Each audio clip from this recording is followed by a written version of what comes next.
Greetings programs, I'm Rus McLaughlin and this is Apparent Gaming, where I spend a few minutes telling parents a little something about their kids' video games. And historically, one of the big concerns parents always have about video games is whether or not they're a little bit violent. And, well...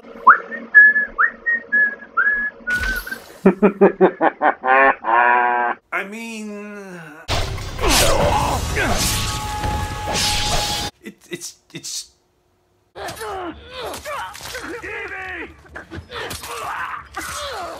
Okay, yes, there's violence. There's a lot of violence. Video games are violent. Whoa, that's not all video games are, and not all video games are like that. And just like books or television and movies, there can be some nuance to that violence. So let's talk about that nuance. And spoiler, we probably will bring up chainsaw bayonets.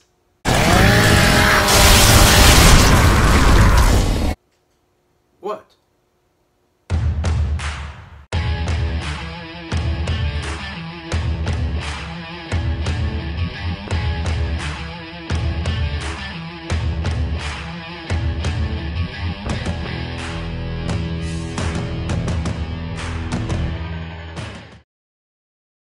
So let's start by taking a huge step back and pointing out that every sort of narrative needs some kind of conflict in order for it to work. And violence is a cheap and easy form of conflict and has been going back to the ancient Greeks.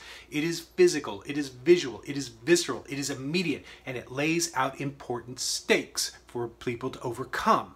And those are all things that translate exceedingly well to the act of playing a game. Or maybe you've never really thought of what it means when a pawn gets knocked off a chessboard. Modern board games lean on this thinking too. Clue is very much about you trying to find a murderer, who might be you, while games like Stratego or Risk or Battleship have you conducting open warfare and annihilating enemy units. And indeed, if you go looking at a list of Best Picture nominees over the last 30 years, you won't have to look very hard to find movies with a double or even triple-digit body count. And nobody's clutching their pearls over that. That's because movies are generally considered to be art and games are not, even though they could be, but that is a very big discussion for another time. So video games' use of violence is far from unique, but where games differ, of course, is in being an interactive medium. Your finger is quite literally on the trigger, and you do pull it. The big money franchises in gaming are typically shooters like Fortnite and Call of Duty, where the entire game consists of mowing down a few armies of terrorists, zombies, aliens, mutants, monsters, and robots, ninja, or just very bad people in general. And there are always a lot of very popular shooters out on the market at any given moment, probably more than any other genre. And even if you're not dancing through a John Woo-style bullet ballet, you might be sneaking around ninja-style and assassinating baddies on your way to deleting the big boss. Or you could be roaming the land in search of adventure and challenging any random group of bandits and brigands you come across to a very bloody duel. Sometimes in your underwear. It sends a message. So yes, odds are better than average that if you are playing a video game, you are going to be killing a lot of people and or things, possibly in spectacularly gory ways, to the point where some games actually let you turn off the excess blood and guts and dismemberments in the settings menu. Let's see those Godfather movies do that. But that does beg the question of why you would put that stuff in the game in the first place. Why would you go for those gross out moments, and why on earth would you then hand those controls over to a child? I will say 3 things. First, the average age of the typical gamer is not your 10-year-old. It's someone in their mid-30s to 40s with a lot more disposable income than whatever meager allowance you're doling out every week. Game makers aim their products at those consumers, and the games are rated accordingly. Second, games have a tendency to sell a power fantasy, whether that's casting you as a Delta operator in the Middle East or as a space wizard fighting time-traveling robots in order to save humanity. Yeah, that's a thing. And dealing out spectacular amounts of violence and punishment to deserving enemies can be very much a part of that power fantasy. Third, there have been clinical studies on the subject, and the results are probably not what you think. The Justice Department, under President George W. Bush, commissioned a 2-year study directed by 2 Harvard Medical School professors looking into the effects of video game violence on kids. The results were published in 2008 under the title Grand Theft Childhood. Now, video games did not get a complete pass, but the study did conclude that for the general population of teenagers, there was no correlation between playing a violent video game and committing a seriously violent act. And in fact, statistically speaking, violent youth crime has been on the decline since the mid-90s. Coincidentally, right around the time the original PlayStation came out. I am not a behavioral psychologist, but based on all the research I have seen over the years, my personal belief is that video games can potentially feed into a disturbed mind, but they cannot create one from scratch. So your Xbox is not going to create the next Hannibal Lecter, but possibly you still don't want to expose your children to a bit of the old ultraviolence. So, let's talk about those nuances. Anything rated T for teen might feature a fantastic amount of gunplay, but the depictions of violence will be far less realistic. Fortnite, for example, has absolutely no blood, and when someone is eliminated from a match they aren't killed, so much as instantly teleported off the map.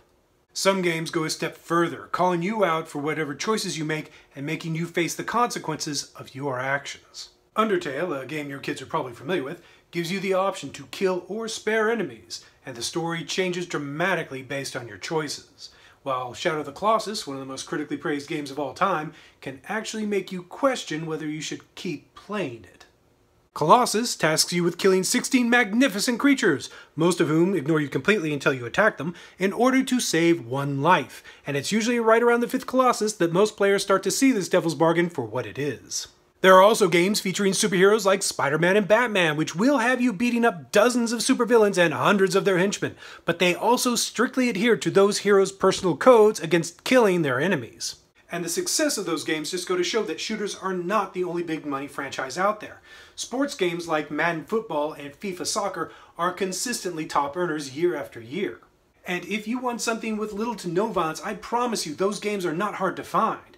There are entire genres that devote themselves to more exploration and mystery than direct confrontation.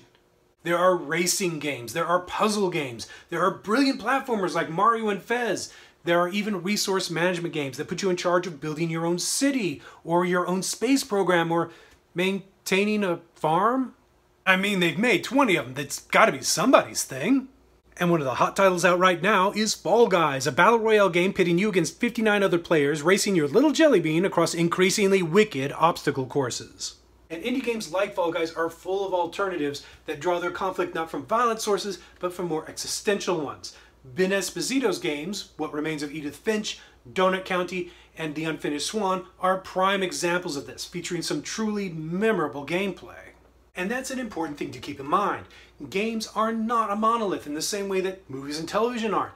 There is an entire range from benign to blood and guts, and even violence that has a point to it versus violence that is purely for entertainment value. If entertaining violence sounds bad, I'll just assume you don't watch MMA or boxing or football or hockey or... And getting familiar with the ESRB ratings, which I cover in another video, would be a good first step to understanding the range that your kids are ready for and that you're ready for them to be exposed to.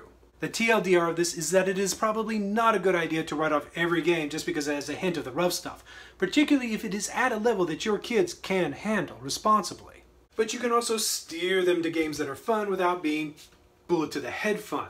That gives them the time to grow into the more mature content just like we did, and still lets them participate in the conversation and have fun with their friends, and then get to the harder stuff when everyone is ready for it.